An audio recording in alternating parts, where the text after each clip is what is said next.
Bom, pessoal, frequentemente me é falado sobre macronutrientes. Você deve ter me ouvido em algum lugar falando. Temos que ajustar os macros. Vamos acertar os macronutrientes. Primeiro a gente olha os macronutrientes, macronutrientes. O que são os macronutrientes, né? Então, muitas pessoas ainda têm dúvida acerca desse tema, não entendem muito bem a concepção do que são os macronutrientes. E eu vou dar uma visão geral para vocês entenderem. Inclusive, os macronutrientes é um assunto tão inicial, né? Não significa que ele é um assunto fácil de ser compreendido, mas ele é um assunto inicial da nutrição que, inclusive, por mais que a faculdade não seja um grande lugar de aprendizado do aluno, né? Sabe que a faculdade ela deixa muito a desejar nesse sentido, é um dos primeiros temas que são abordados dentro da faculdade, né? A gente tem uma matéria na faculdade, depende de cada faculdade, cada uma chama de um jeito, mas geralmente leva o nome como Fundamentos da Nutrição. Uma das primeiras é matéria de primeiro período, e lá você é abordado com esse tema, mas ele também deixa a desejar um pouco pela falta de informações mais profundas, né? Mas vamos entender aqui hoje. Os macronutrientes, na verdade, eles são macromoléculas, né? Então, o que são macromoléculas? São moléculas grandes, mas não grandes de você conseguir olhar elas na rua.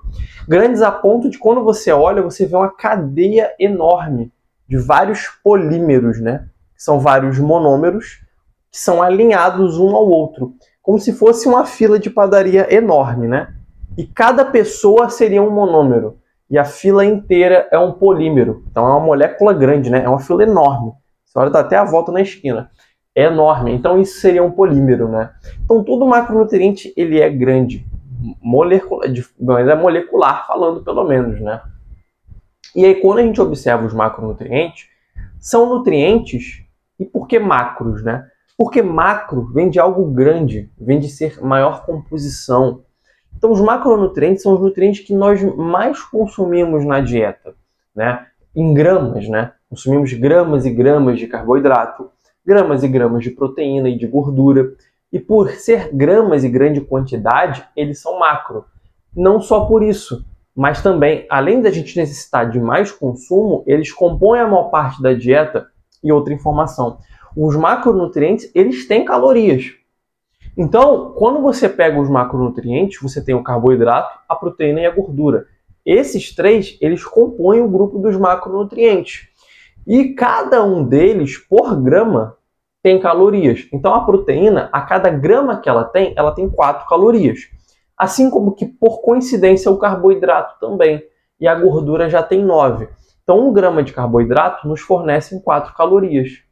1 grama de proteína também fornece 4 calorias, enquanto a gordura nos fornece 9. E o que significa isso? Significa que quando a gente vai olhar o total de carboidratos que a pessoa consome, proteína e gordura, é através desses nutrientes, com essa conta, que a gente descobre as calorias totais da dieta, as calorias totais de um alimento, né? Então é a partir dessa maneira que a gente descobre quantas calorias eu como. Como você sabe isso? Você sabe multiplicando pelos macros da dieta. Então, eu consumo 100 gramas de proteína. 100 gramas, 100 vezes 4 é 400 calorias. 100 gramas de carboidrato vai dar 400 calorias também. 10 gramas de gordura vai dar 90. Lógico que ele vai consumir muito mais do que isso, mas é uma forma de você conseguir compreender. Então, 400 mais 400 é 800. Mais 90, 890 calorias. Pelo menos essa refeição ou essa dieta, muito pouco, eu sei, mas é só a título de exemplo. E cada um deles tem um objetivo dentro do nosso corpo, né? Cada macronutriente exerce uma função, participa e vai para algum lugar dentro do organismo para realizar alguma coisa. E todos têm sua importância. E a gente tem calorias, né? Quando a gente pega os micronutrientes, que aí já é assunto para outra aula, os micronutrientes eles não têm caloria. Então não tem como a gente ficar em superávit calórico porque a gente ingeriu muita vitamina B12. Isso não existe, elas não têm calorias, né? As vitaminas, os minerais, eles não têm calorias na composição, enquanto os carboidratos, as proteínas e as gorduras, eles têm calorias. Então vamos começar pelas proteínas, né? O macronutriente que mais tem destaque. As proteínas, também macromoléculas, né? Elas são degradadas em aminoácidos, né?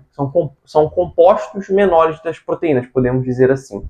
Um exemplo que eu gosto muito de dar é você imagina um muro de tijolos. Você consegue ver cada tijolo no muro, né? Mas o muro é enorme. Você vê como um grande compartimento. Quando você quebra esse muro, você vê pequenos pedaços de tijolos. Cada pedacinho de tijolo é um aminoácido. Quando você junta todos os tijolos, você forma um muro, que é a proteína. Então, o que acontece? A proteína, ela participa de diversas funções dentro do organismo, né? A gente quebra a proteína em aminoácidos e esses aminoácidos podem fazer o que eles bem entender no organismo, né? Então, eles podem estar indo para enzimas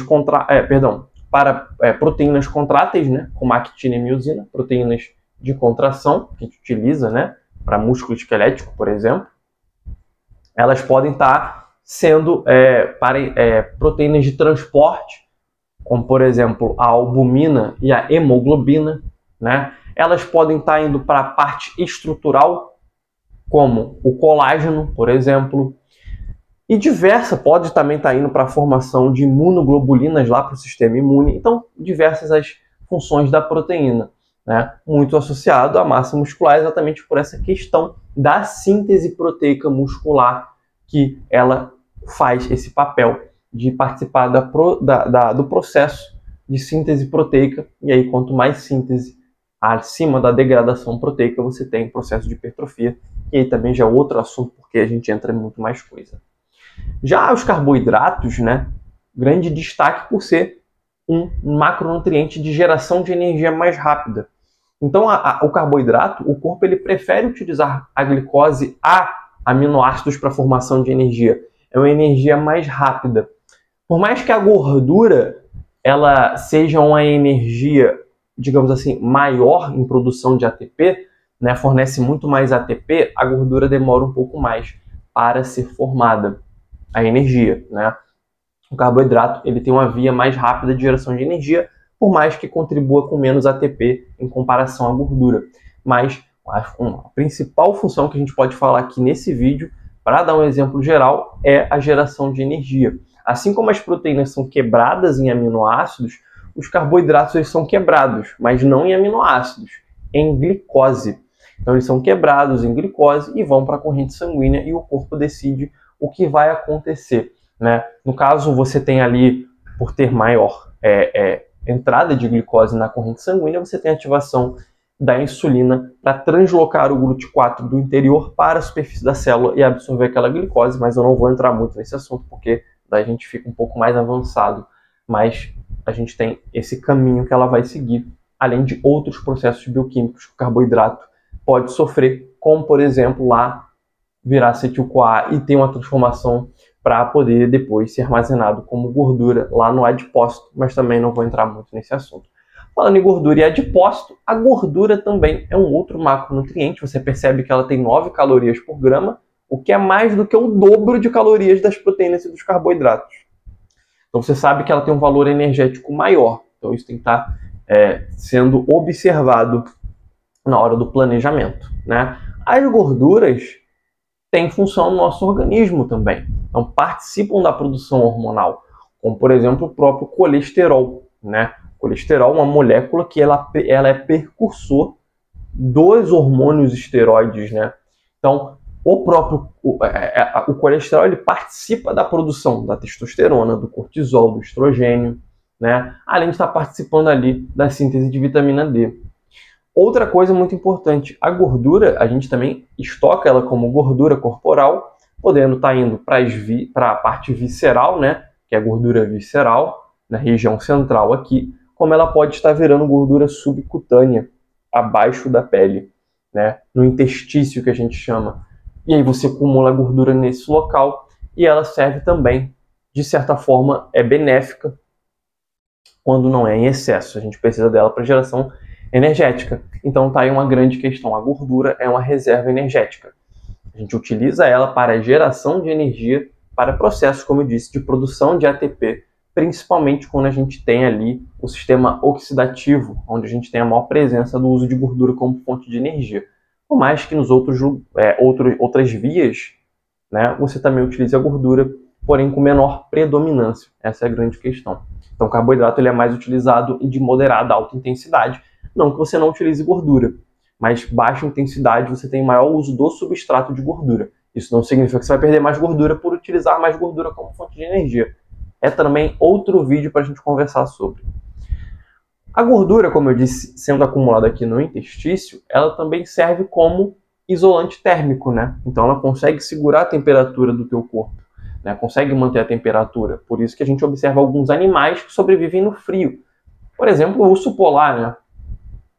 A baleia, por exemplo. Então a camada de gordura serve como isolante térmico, serve como proteção de temperatura, podemos dizer assim. E falando de proteção de temperatura, também serve como proteção. Então, se eu caio no chão, meu nome é cair, eu caio, eu tenho ali uma proteção também. Porque, pense muito bem, se eu levo um soco bem aqui no meu antebraço, eu tenho uma massa de gordura e eu tenho uma massa muscular. E a massa gorda, ela fica à frente, né? A gente olha as camadas, aqui seria, por exemplo, a massa muscular e aqui seria a gordura. Então ela está na frente, né? E aí eu tenho uma absorção do impacto, né? Logicamente, isso depende muito, né? Realizar um salto vai para a articulação, por exemplo, né? Não tudo, mas eu estou querendo dizer ponto de impacto como batendo assim de frente, né?